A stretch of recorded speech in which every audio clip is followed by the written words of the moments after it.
वालेकुम जी बच्चों, lecture number 2 आज हम स्टार्ट कर रहे हैं। Chapter number 8 9 class new mathematics. तो चैप्टर नंबर 8 का हमने फर्स्ट जो है लेक्चर वो कंप्लीट कर लिया है। आप वीडियो चेक कर सकते हैं, देख सकते हैं बच्चों। वीडियो के अंदर बहुत इंपॉर्टेंट चीजें हैं और पेपर के अंदर वो ही आने वाली हैं और आपने अच्छे से उसको कवर करना है। और वो चीजें हम करेंगे तो हमारे पास एक्सरसाइज जो 8 है वो इंशाल्लाह सारी कवर हो जाती है।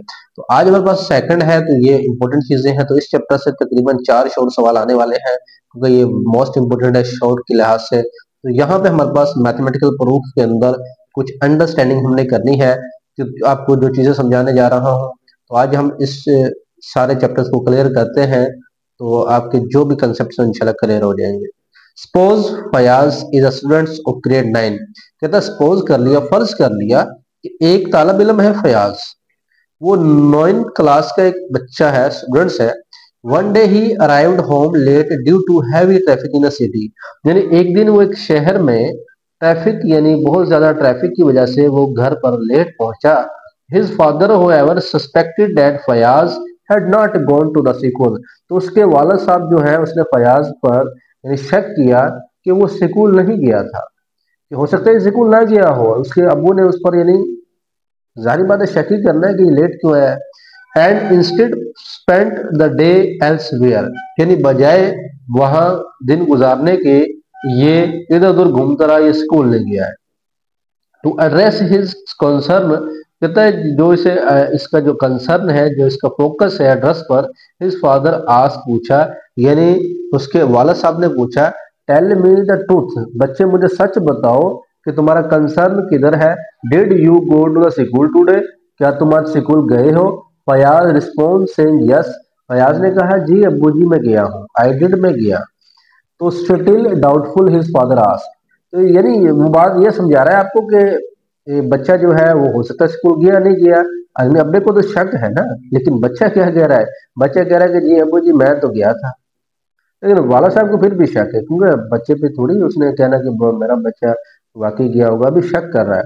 What proof do you have that you attend the school, कहता है बेटा जी आप मुझे ना साबित करके दिखाओ कि आप स्कूल गए थे। वट प्रूफ, आपके पास कोई प्रूफ है। तो to satisfy his father concern, कि आप अपने वालिद साहब को सेटिस्फाई करने के लिए कुछ प्रूफ दो ना।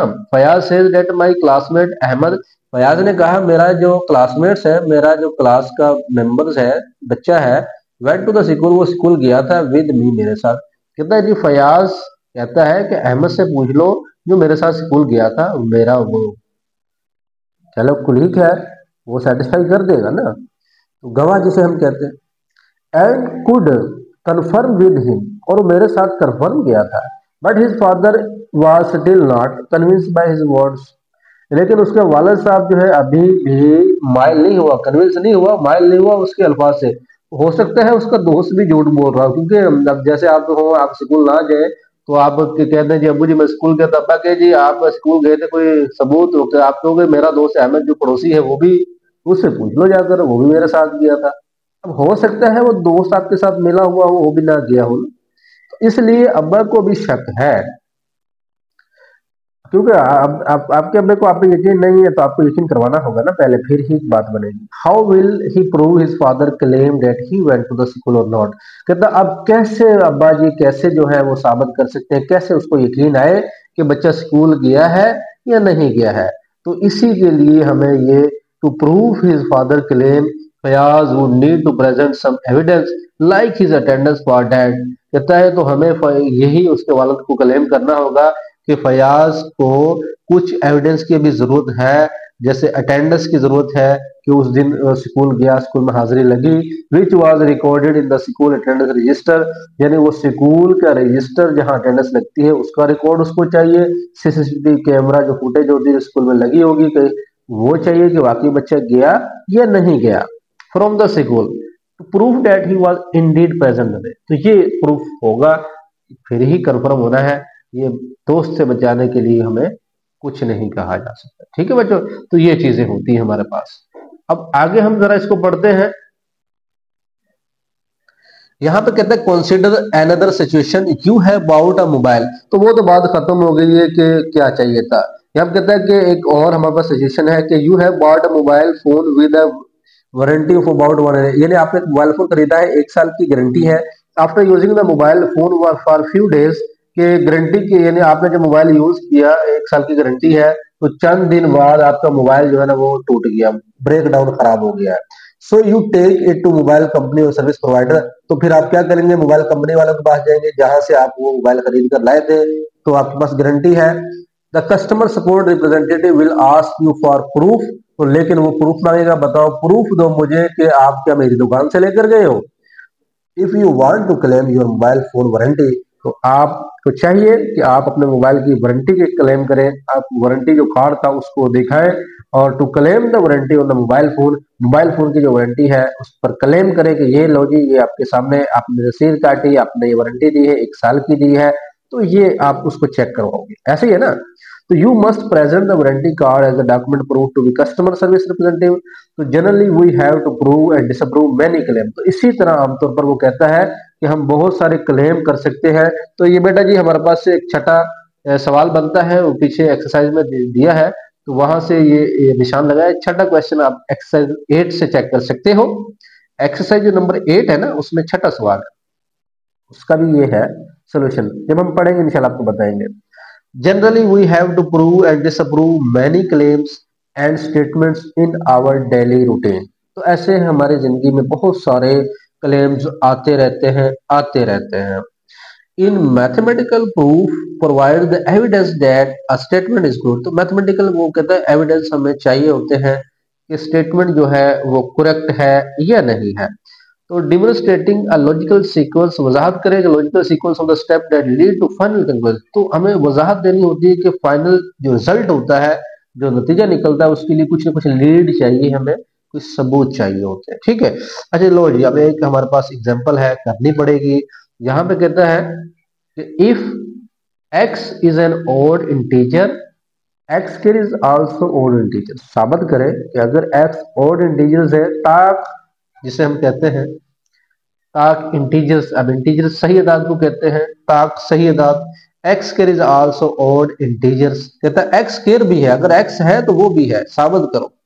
अच्छा, यहाँ पे नोट आप याद करें पहले, if x is odd then x can be express इस फॉर्म में। अगर ओड है तो 2k+1 होगा।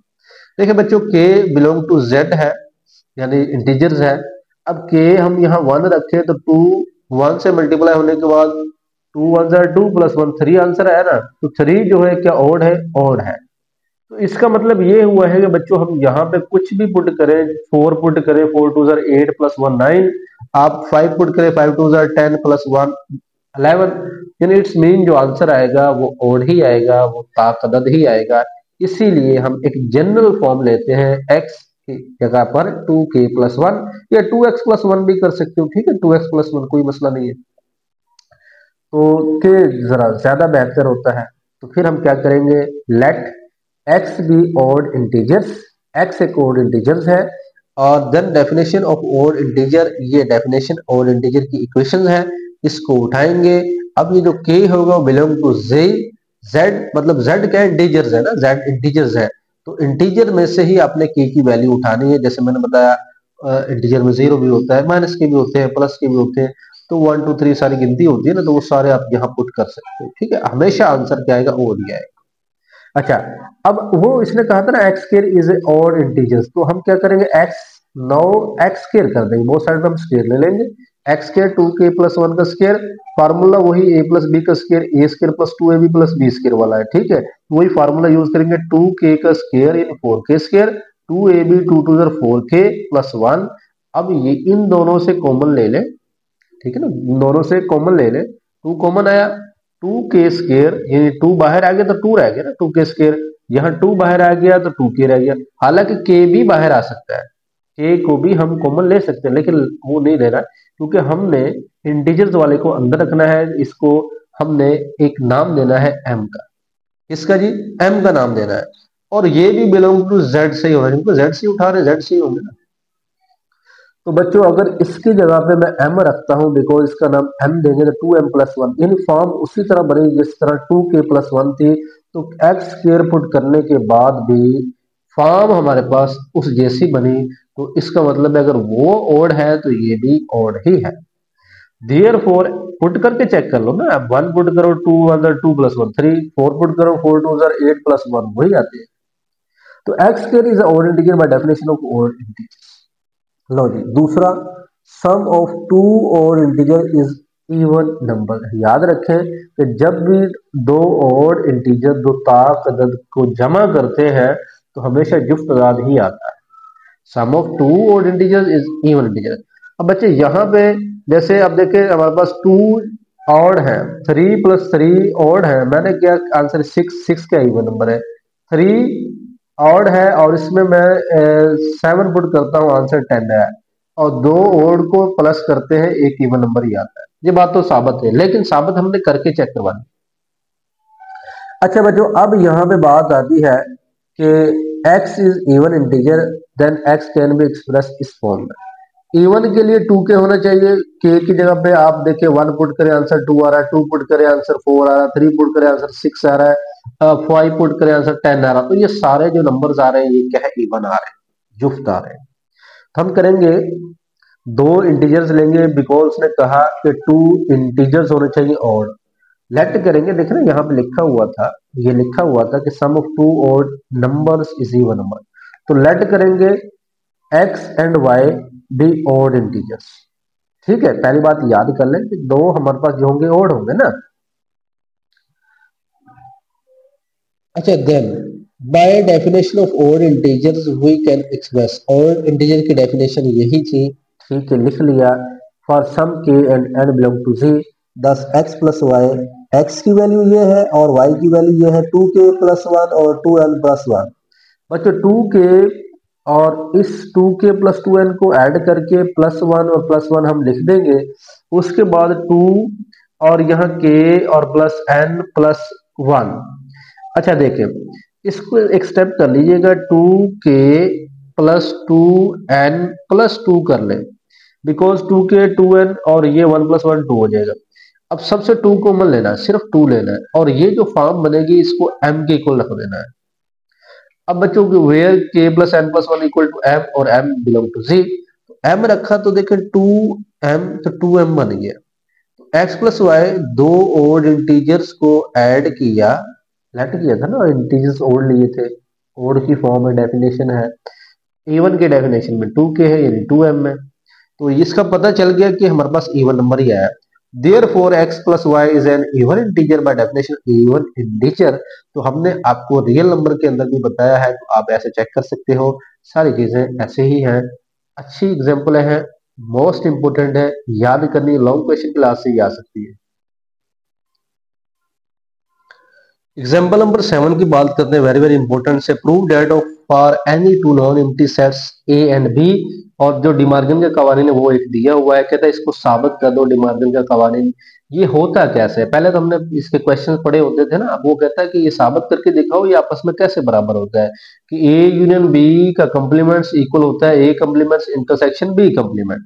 नोट पहले देख लें कि A set B is a subset of set A, यानी ए और ये जो बी है ये subset of A if every element of set B is also an element of set ए।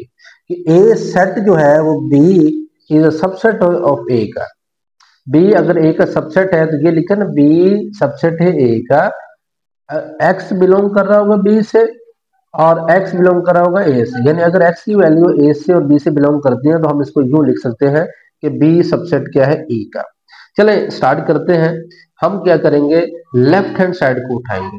ठीक है जी बच्चों, लेफ्ट हैंड साइड आप यहां लिख सकते हो, लेफ्ट हैंड साइड लिख सकते हो ना, left hand side, left hand side लिख सकते हो।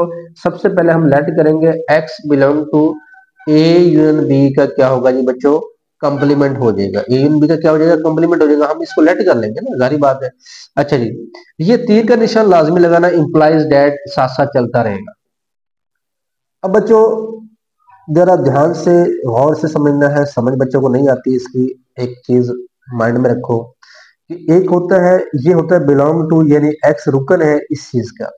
हमने मैथ के अंदर जब किसी चीज को प्रूव करते हैं, उसका प्रूव का हमें आंसर का नहीं पता होता, तो हम सबसे पहले उसको लेट करते हैं। लेट करके जब जवाब आ जाता है तो हमें ऑटोमेटिक पता चल जाता है कि ये बात भी ठीक है। सबसे पहले हमारा काम होगा कि x belong to A union B का कंप्लीमेंट, जैसे था उसको उठा लिया। दूसरे नंबर पर क्या करेंगे, हम कहेंगे ये कॉम्प्लीमेंट्स उठा दे, इसको निकाल दे, तो इसका मतलब है कि ये बिलोंग नहीं करेगा।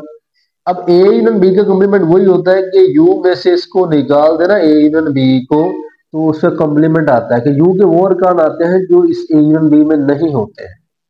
तो इसका मतलब हुआ कि एक्स बिलोंग नहीं करेगा। अगर कॉम्प्लीमेंट में बिलोंग करेगा तो ए यूनियन बी में बिलोंग नहीं करेगा। आप इसकी एग्जांपल लेकर भी देख सकते हो, यही आंसर है। ठीक है जी। यानी जो ए यूनियन बी के कॉम्प्लीमेंट एक्स के रुकन होंगे तो वो ए यूनियन बी के नहीं होंगे। तो बच्चों याद कर लें, कॉम्प्लीमेंट होगा तो रुकन होगा, कॉम्प्लीमेंट अगर हटा दिया जाए तो सीधी सी बात है कि वो रुकन नहीं होगा, उसका बिलोंग उसमें नहीं करेगा। ठीक है, साबित कर सकते हो, कोई ए और बी की दो वैल्यू उठा लो, उसको यूनियन लो, यू की वैल्यू ले लो और उसको इंटरसेक्शन निकालो और यूनियन निकालो, उसके बाद कॉम्प्लीमेंट लो, तो जो आंसर है और जो इधर आंसर है वो आप मैच कर सकते हैं। ठीक है, लो जी, x implies दैट, नीचे आएंगे x बिलोंग टू, अब x बिलोंग टू a लिख सकते हैं और u है, यानी x belong to a and x belong to b।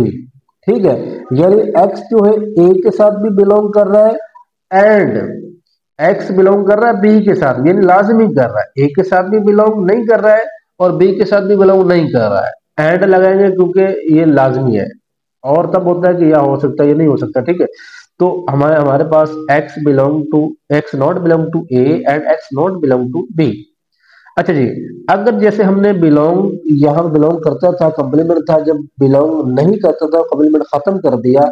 इसी तरह अगर बिलोंग था तो a में वो, अगर बिलोंग नहीं है तो a में था, अगर बिलोंग हो गया तो a कॉम्प्लीमेंट में हो जाए।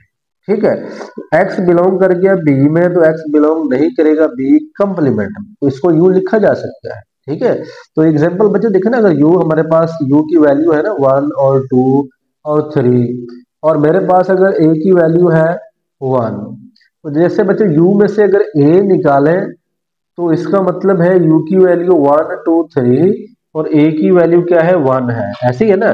तो जब a कॉम्प्लीमेंट बच्चों निकलता है तो u के वो अर्कान जो इसमें ना हो तो वो 2 और 3 है। अब इमेजिन करो कि a और a कॉम्प्लीमेंट की वैल्यू डिफरेंट है, मिलती जुलती नहीं है, तो वही बात उसने कही है कि जब x बिलोंग नहीं कर रहा है a में तो इसका मतलब है तो उसके कॉम्प्लीमेंट में करेगा। जब x की वैल्यू यानी 2 और 3 है तो वो a में बिलोंग नहीं कर रहा है तो उसके कॉम्प्लीमेंट में करेगा, जाहिर बात है। अगर इसमें कर रहा है तो उसमें नहीं करेगा, अगर उसमें कर रहा है तो वो इसमें नहीं करेगा, ये कन्फर्म है। तो देखो ना, मैंने साबित कर दिया है, आप साबित कर सकते हो इस चीज को। ये नहीं है कि ये अभी उन्होंने दिया हुआ है, ऐसा नहीं होता। अब लेकिन याद रखने के लिए जैसे मैं बता रहा हूँ, आप सीधा सीधा याद रख लो इसको। ठीक है, लेकिन साबित ऐसे होता है ये। तो उसके बाद बच्चों यहाँ पे हमारे पास बन जाएगा कि x जो है वो बिलोंग टू ए कॉम्प्लीमेंट। अब एंड का मतलब होता है इंटरसेक्शन और का मतलब होता है यूनियन। ठीक है जी, एंड की जगह पे इंटरसेक्शन लगा देंगे और इसको इकट्ठा करेंगे, x belong to A complement intersection B complement.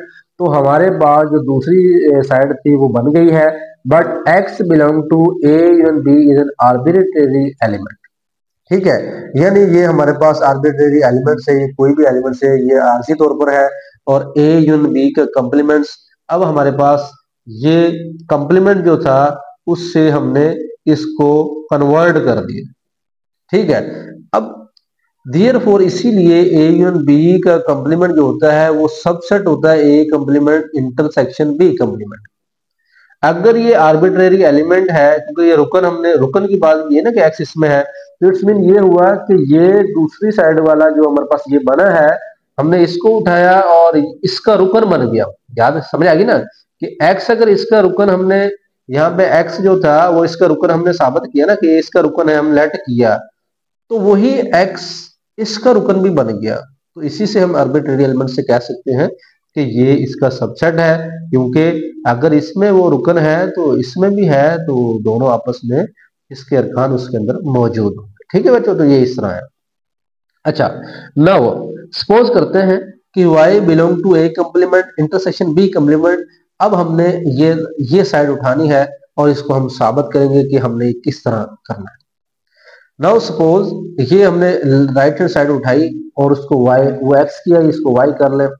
implies that y belong to a complement and, क्योंकि ये and है ना, and y belong to b complement।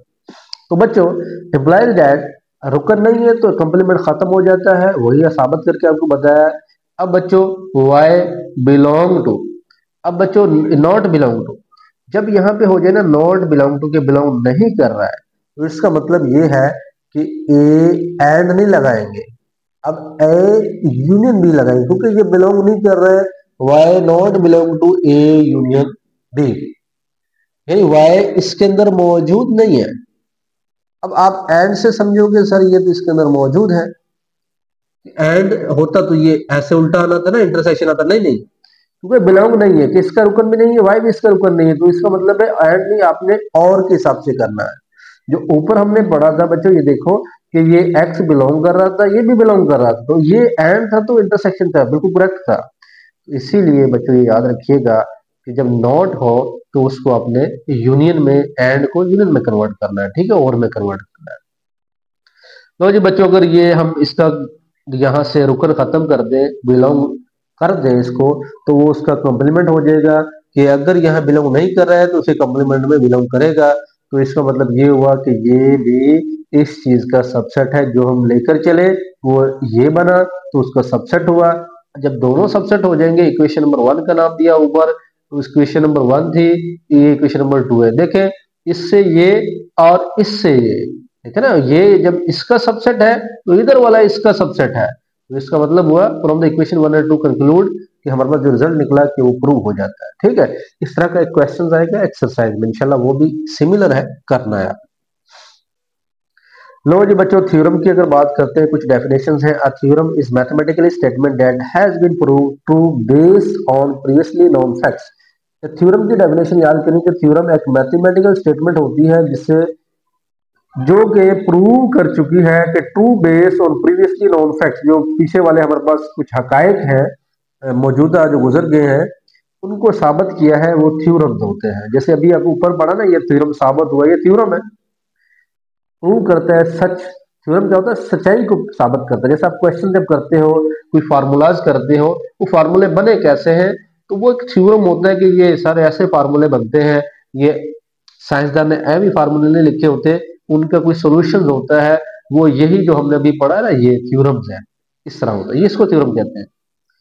अब अच्छा आगे चीजें याद रखनी है। एग्जाम्पल है theorem, sum of interior angle of a quadrilateral is 360 degrees होता है। ठीक है, इंटीरियर एंगल्स की बात करते हैं। अगर फंडामेंटल थ्योरम ऑफ अरिथमेटिक की बात करते हैं तो ये हमारे पास, तो fundamental theorem of arithmetic, every integer greater than 1, her integer कितना ग्रेटर देन 1 होना चाहिए, वो फंडामेंटल थ्योरम होता है अरिथमेटिक का। और can be uniquely express as a product of prime number up to the order of the factors. क्या कहता है कि हर इंटीजर्स जो 1 से ज्यादा होना चाहिए, कि 1 से ग्रेटर होना चाहिए, और यूनिकली यानी खास तौर पर वो एक एक के साथ मिलना, express as a product of prime number up to the order of factor, factor के ऑर्डर के प्राइम नंबर के प्रोडक्ट के साथ वो जाहिर होना चाहिए, तो वो फंडामेंटल थ्योरम होता है, तो याद रखना है। फिर है फर्मेट लास्ट थ्योरम। क्या होता है? अब बच्चों, there are no 3 positive integers A B C, कहता है यहाँ कोई 3 पॉजिटिव इंटीजर्स नहीं है A B C which satisfy equation A की पावर एन प्लस बी की पावर एन और इक्वल टू सी की पावर एन। एन जो होगा, ऊपर जो पावर्स होगी वो नेचुरल नंबर से होगी, और हमेशा 2 से ग्रेटर ही लेंगे। ये फर्मेट थ्योरम्स होता है, याद रखना है format theorem.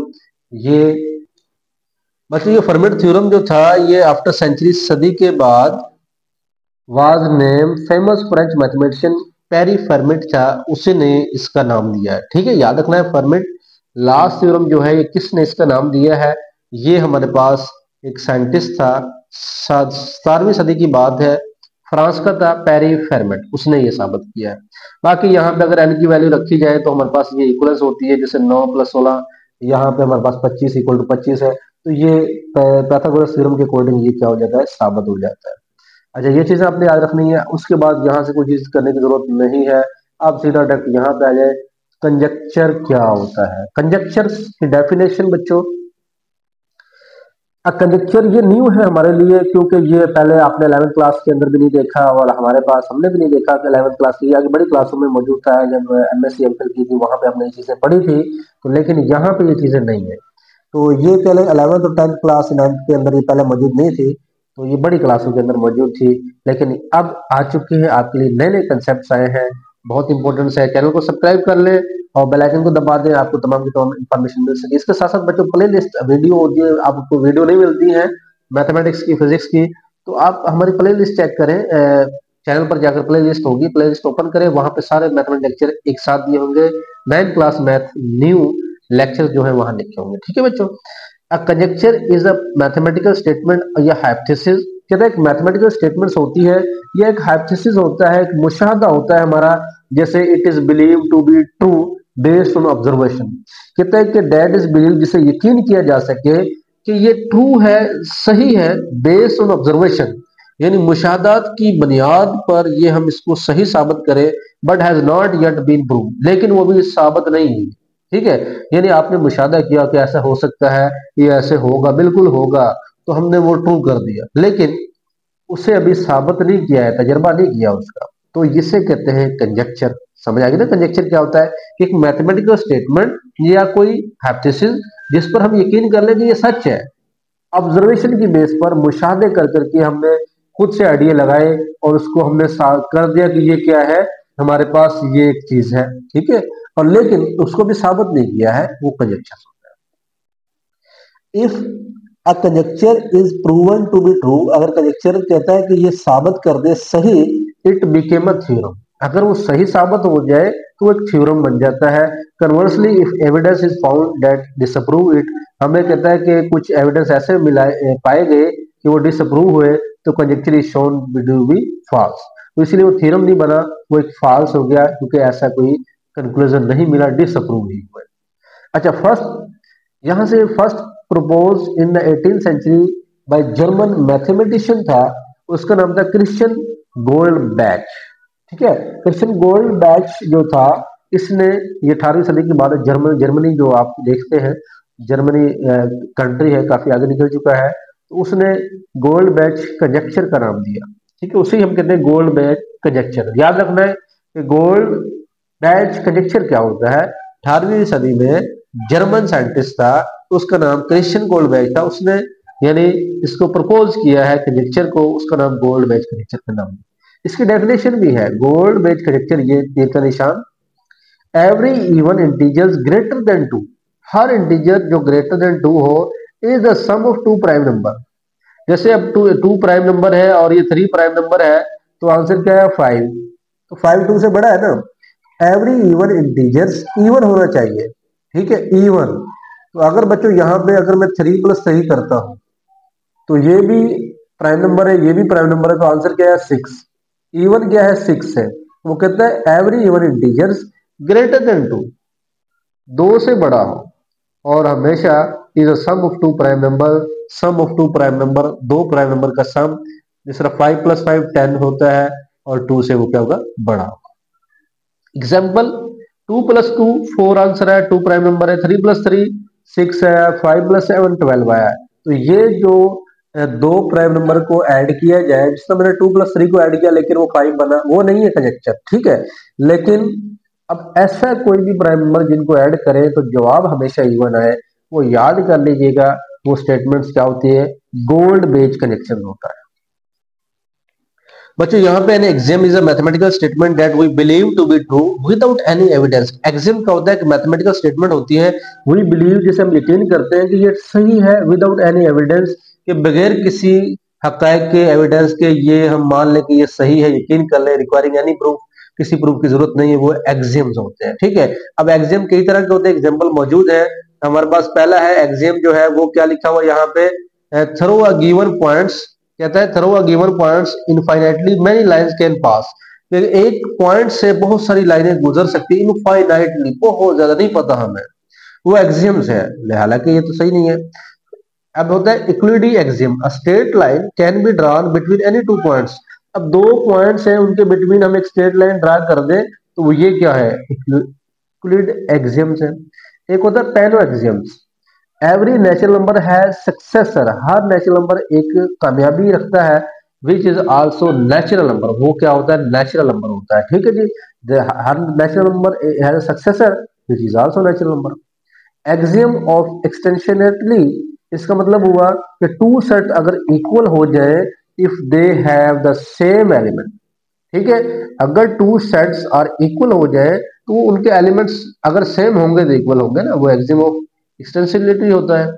Axiom of power set, any set has set of all subset, ऐसा सेट जिसके तमाम सबसेट्स मौजूद हो वो हमारे पास क्या होता है जी, एक्सियम ऑफ पावर सेट होता है। अब बच्चों यहाँ पे अगर हम बात करते हैं, ये एग्जांपल है आपके सामने मौजूद है, एग्जांपल आप ये हल कीजिए, खुद हल कीजिए। आप लेफ्ट हैंड साइड उठाएंगे और यहाँ पे आप चेक कर ले, हम क्वेश्चन इंशाल्लाह करेंगे एक्सरसाइज में, मजीद आपको समझ आ जाएगी। तो इसको एक मल्टीपल आइडेंटिटी, आइडेंटिटी है ना, ये साथ लिखनी होती है। ये वन हमने अप्लाई किया, मल्टीप्लिकेटिव आइडेंटिटी आ गई है। फिर इस वन की जगह पे हम डी वन ओवर डी लिखा, ये मल्टीप्लिकेटिव इनवर्स की प्रॉपर्टी होती है। ठीक है, ये आप 7वीं 8वीं में पढ़कर आए हो। तो उसके बाद हमारे पास इसको अगर ऐसे लिखें तो ये इक्वेशंस है, इस तरह के क्वेश्चन इंशाल्लाह आपको समझाएंगे एक्सरसाइज में। तो ये रूल्स ऑफ प्रोडक्शन, ये रूल ये साथ लिखोगे, इसी तरह अप्लाई करोगे, फिर ये साबित करोगे। ये नहीं है कि एलसीएम ले लिया और इधर वाला साबित कर दिया, ऐसा मुमकिन नहीं है। ठीक है बच्चों, चले ये हमारे पास है डिडक्टिव प्रूफ क्या होता है। Deductive reasoning is a way of drawing conclusion from premises believe to be true.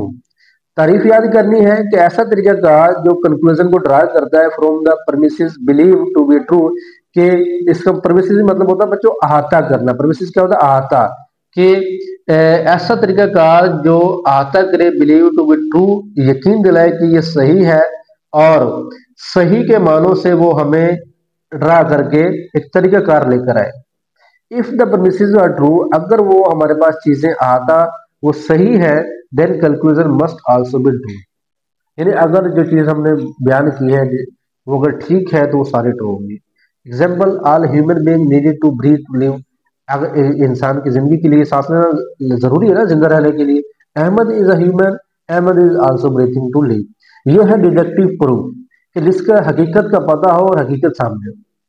Similarly deductive proof in an algebraic expression में क्या होता है, ये याद करना है कि अलजेब्रिक के अंदर is a technique to show the validity, कि ये एक ऐसी टेक्निक होती है जो शो करे validity of method, to show the validity of mathematical statement through the logical reasoning based on rules, theorem, axioms और previously proven statements।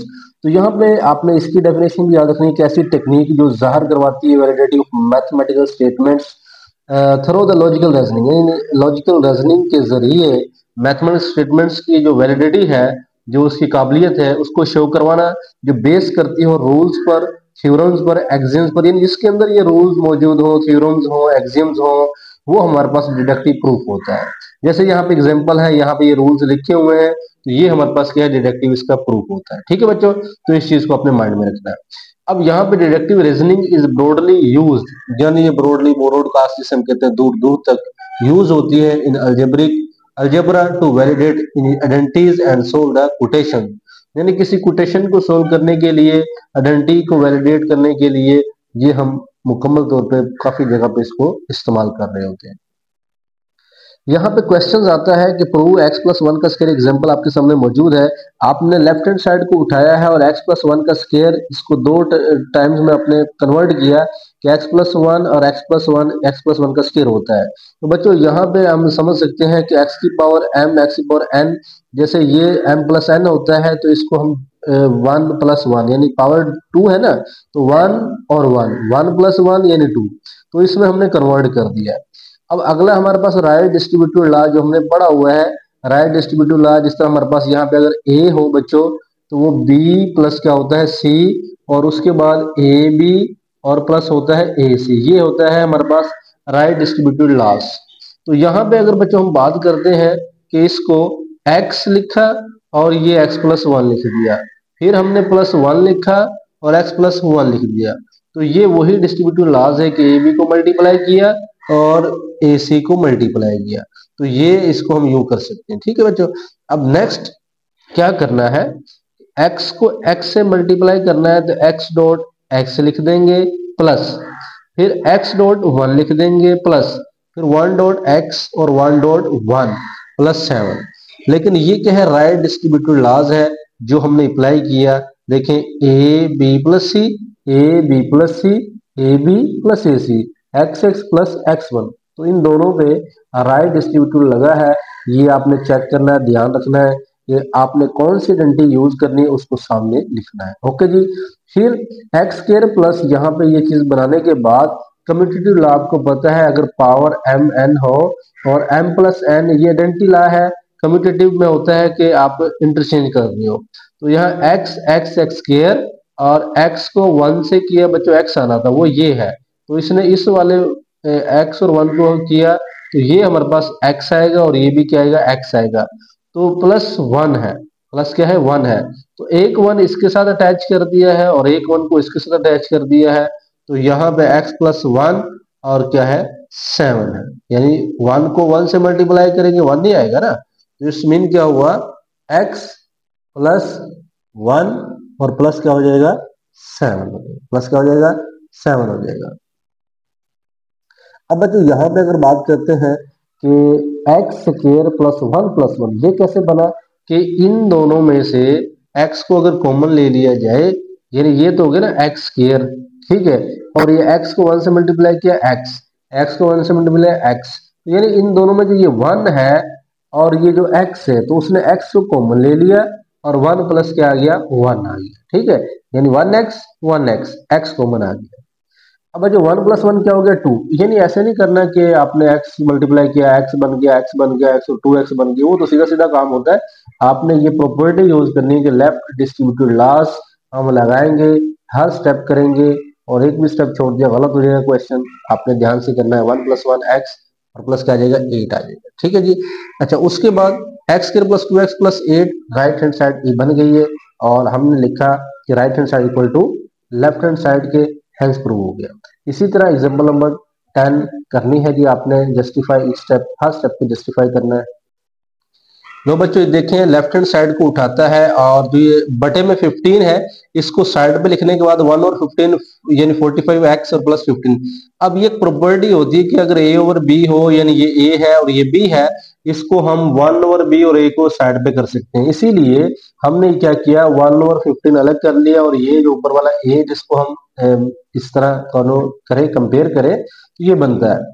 अच्छा जी, नेक्स्ट मल्टीप्लिकेटिव आइडेंटिटी, यानी हमारे पास ये 1 ओवर 15 है और इसको ऐसे मल्टीप्लाई करें जिस तरह फैक्टराइजेशन करते हैं, तर्जी करते हैं, 15 क्रॉस 3x और 15 क्रॉस 1, ठीक है। अब यहाँ पे इसकी तर्जी करने के बाद ये मल्टीप्लिकेटिव आइडेंटिटी हमने यहाँ पे लगाई है 15 क्रॉस 1, यानी 15 बनता है, तो मल्टीप्लिकेटिव आइडेंटिटी बनती है। अब दोनों में 15 कॉमन ले लिया जाए तो 3x प्लस 1 रह जाएगा, ठीक है। अब ये कॉमन नहीं लिया, ये डिस्ट्रीब्यूटिव लॉ लगाया। वैसे तो हम कॉमन लेते हैं, लेकिन ये बेसिकली क्या है, डिस्ट्रीब्यूटिव लॉ लगाया। तो हमने कानून यानी प्रॉपर्टियां यूज करनी है, हमने डिडक्शन यूज करना है। 1 और 15 क्रॉस 15 3x प्लस 1। अब बच्चों ये 1 और 15 क्रॉस 15 ये क्या है, अब यहाँ तो हमारे पास अगर इसको देखा जाए तो एसोसिएटेड लॉ के अकॉर्डिंग ये 1 और 15 ये मल्टीप्लिकेटिव इनवर्स है। यहाँ पे तो एसोसिएटेड लॉ लगा है और यहाँ पे आपने इनवर्स लगाना है। मल्टीप्लिकेटिव इनवर्स वो होता है कि आपने पढ़ा होगा कि यानी बच्चों अगर a और 1 ओवर a हो तो वो मल्टीप्लिकेटिव इनवर्स होता है, यानी a 15 है, 1 और 15 1 ओवर a है, 1 बन गया 3x प्लस 1 है। अब बच्चों इसको 1 के साथ मल्टीप्लाई करेंगे तो ये तो बनता है, लेकिन ये प्रॉपर्टी कौन सी है, मल्टीप्लिकेटिव आइडेंटिटी, वो सामने लिखनी है कि हमने क्या यूज किया यहाँ पे, मल्टीप्लिकेटिव आइडेंटिटी, और 3x प्लस 1 इक्वल टू ये हमारे पास राइट हैंड साइड बन गया। तो इंशाल्लाह नेक्स्ट लेक्चर हमारा एक्सरसाइज 8 होगी, और हमने ये 2 लेक्चर्स जो है ये बहुत अच्छे से आपको समझाए हैं, इसको अपने क्लियर कट याद रखना है। इंशाल्लाह नेक्स्ट आपकी एक्सरसाइज जो है वो इजीली कवर हो जाएगी। चलें बच्चों, दुआओं में याद रखिएगा। अल्लाह हाफिज।